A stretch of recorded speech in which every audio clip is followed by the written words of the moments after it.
सारा प्रणाम। सहारा से जुड़े हुए समस्त कर्तव्योगी साथियों का और सहारा से जुड़े हुए तमाम निवेशकर्तागण का और सोशल मीडिया से जुड़े हुए तमाम बुद्धिजीवियों का एक बार फिर से इस प्लेटफॉर्म पर हार्दिक अभिनंदन, स्वागत है।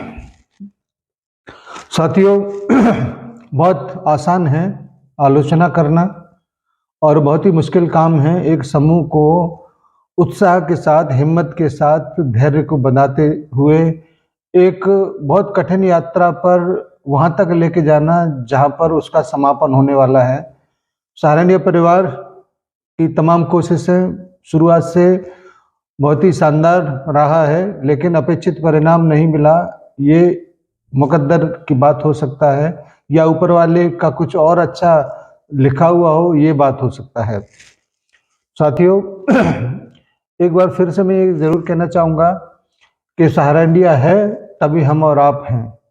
सहारा इंडिया अगर ताले पड़ गए होते तो शायद हम और आप नहीं होते। सहारा इंडिया है तभी आंदोलनकारी हैं और सहारा इंडिया है तभी सुप्रीम कोर्ट सहारा के बारे में बात करता है।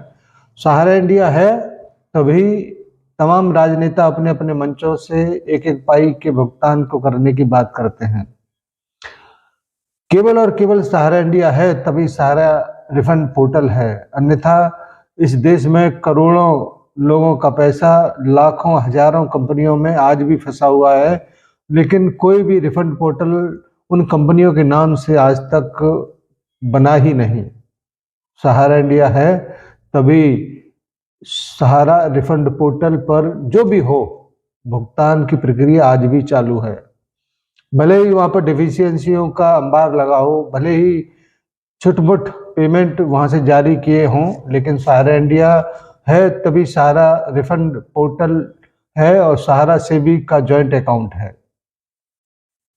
ये सब कुछ संभव है सहारा की दूरदर्शी सोच की वजह से, और यकीनन आने वाले समय में आपको जो भी शिकायत शिकवा आप लोगों के पास है वो यकीनन दूर होंगे, क्योंकि सहारा इंडिया आज है, कल भी होगा और कल भी रहेगा।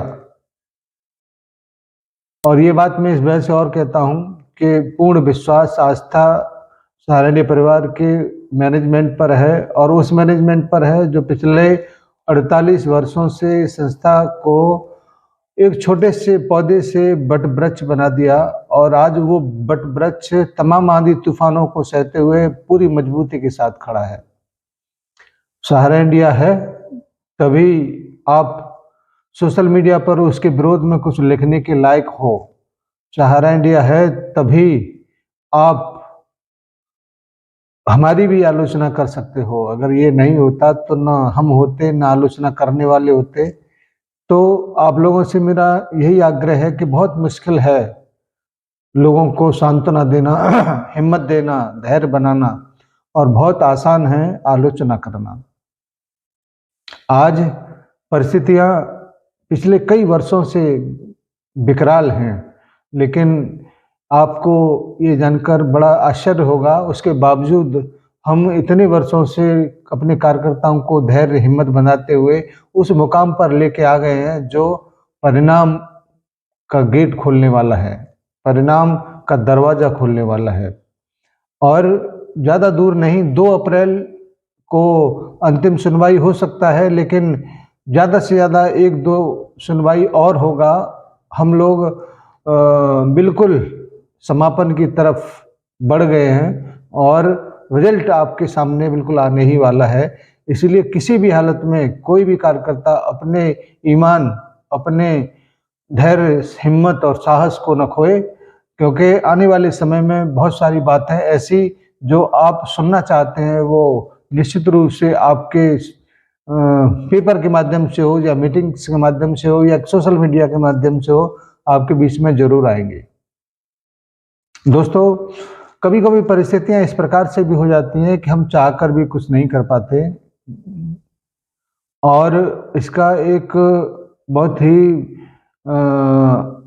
सार्थक प्रमाण अभी सुनीता विलियम्स के तौर पर कहा जा सकता है। केवल 8 दिन की यात्रा के लिए स्पेस स्टेशन पर गई हुई थी और 9 महीने के अंतराल के बाद जब उनका वापसी हो रहा है तो पूरी दुनिया में उनका चर्चा है। और चर्चा इस बात का नहीं है कि वो वापस आ गए, चर्चा इस बात का है कि जो 8 दिन के टारगेट को लेकर एक मानसिकता के तौर पर जब कोई व्यक्ति कहीं पे पहुंचता है और जहां पर न कोई सुनने वाला, न जो कोई कहने वाला, न कोई वातावरण, न कोई भीड़ भाड़, सामाजिक प्रक्रियाएं, सब कुछ एकदम नगण्य, उसके बावजूद अपने आप को हिम्मत के साथ, हिम्मत के तौर पर जिंदा बनाए रखना, हिम्मत के तौर पर अपने उन सभी लोगों के ऊपर विश्वास बनाए रखना जिन्होंने वहां पर उनको भेजा और किसी कारणवश वापसी का अभियान फेल होने की वजह से इतने सालों तक, इतने दिनों तक, इतने महीनों तक उस विश्वास को बनाए रखना, ये बहुत बड़ी बात है। ऐसे ही हिम्मत और हौसले को बनाए रखने के लिए हम आप लोगों के बीच में आते हैं और इस उम्मीद के साथ कि आप भी इन सारी बातों को अपने कार्यकर्ताओं तक जरूर पहुंचाएंगे, जिससे उनका भी हिम्मत और हौसला बने।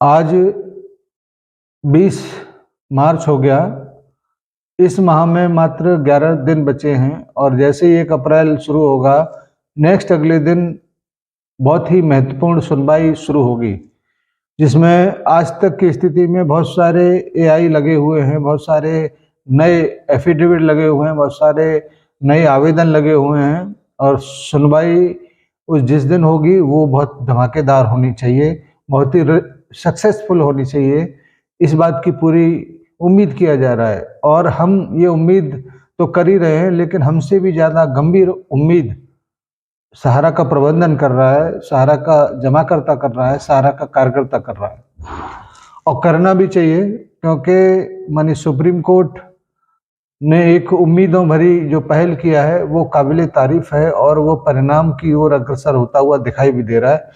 जल्दी ही इस मामले में और बहुत सारी सूचनाओं को लेकर हम लोग आपके बीच में उपस्थित होंगे।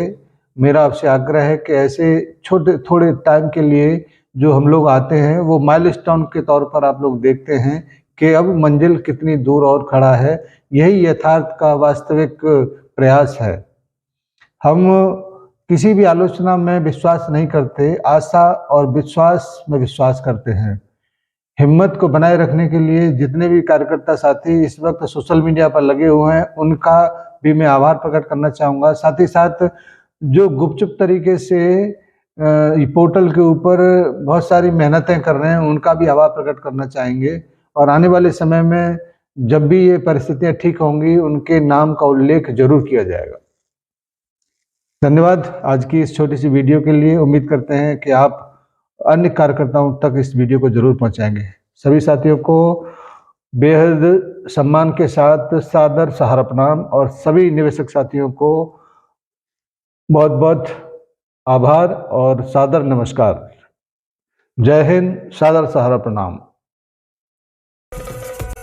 बढ़े हर कदम जोश हमारा, हम हैं सहारा, हम हैं सहारा, विश्वास की बहती धारा। सहारा इंडिया परिवार, आत्मविश्वास की ताकत।